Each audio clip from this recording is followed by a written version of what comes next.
We now go to our border correspondent, Jaeson Jones, who joins us live with more on the fallout from El Mencho's death. Jaeson, what are you learning at this point? Well, Katrina, Bob, it's good to be with you. Look, this is going to be one of the most strategic and important operations and counter-cartel operations in Mexico's history. And incredible work by the Mexican Army, who we at Newsmax have embedded with multiple times in 2025. Look, what we know is that their intelligence collected the initial information, and then they were supported by a U.S. high-flying aircraft, also known as ISR, or Intelligence, Surveillance, and Reconnaissance. We call it God's eye, or the constant eye. You can see the problem set or develop around you as you move in troops. From there, the Army moved in their Special Forces Corps, who we have also been embedded with down in Mexico last year, and were able to kill El Mencho. In that, though, they were also able to capture some of the other leaders and kill some of them, including one of his stepsons. That's a very important point of this. But when you watch what took place, you saw how the state of Jalisco just erupted in violence, as we've seen in other cartel capo apprehensions. And then from that, 12 states, which ultimately resulted in what we're hearing from the government themselves, up to 20 states impacted. That right there is a very important point. There's two prongs to this, why it happened.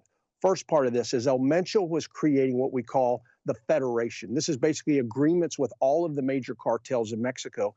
That's why you saw the violence spread across this country. That validates, guys, how many years have I been coming on with you saying, look at the breadth and scope of these cartels. This cartel was in 48 countries that the U.S. government knows of across the world.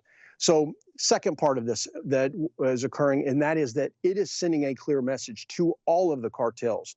If you can get Mencho, the man who was in charge of Cartel Jalisco New Generation, the largest cartel and also the most violent, where are we in this? That's why you also see them rising. They're pushing back against the government.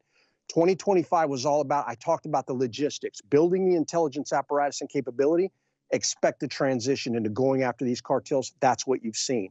Now, here's the secondary violence impact that you're going to see. These smaller cartels who are working with El Mencho, like Cartel de Golfo across from Texas is a great example, and Primito, who leads that organization, very close with Mencho.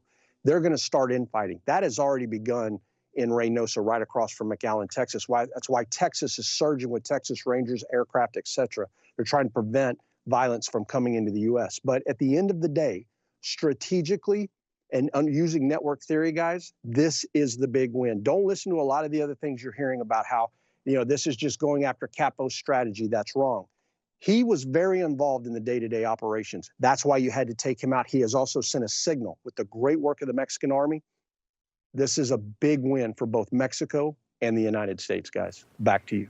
Jaeson, quick question for you. I know that this is something you follow very, very closely. You've been embedded with Mexican military previously. Yep. You've seen this firsthand.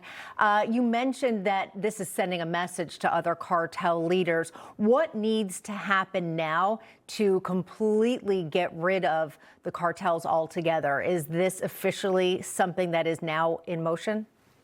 It is. Look, this was the most important individual that you could take down when it comes to sending a message that the cartel's reign is over. We have a long way to go, guys. Don't get me wrong. Please hear me on that. But now we can start attacking those key nodes within the network, using network theory, going after what we call the company. It's not always about killing the boss like in this one. In this case, with CJ&G, absolutely this had to be done.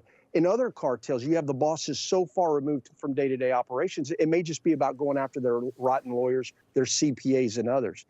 That network theory is very important, and this is why I have said from the start when we were down there, the administration with Sheinbaum and working with Secretary Harfuch, who's basically their public safety secretary, and the secretary who runs the Army, Secretary Trevilla, both men of whom I met with, I said this is a different administration. They know how to do it, and their national strategy is working, guys. We got a long way to go, but I can't stress to you what great news this is and justice for this individual who caused a lot of harm to our fellow citizens and to Mexican citizens. Jaeson Jones, one of the most knowledgeable people there is about this topic. Absolutely. We appreciate that report. Great stuff. Thank you. Thank you, guys. Appreciate you. Great to be with you.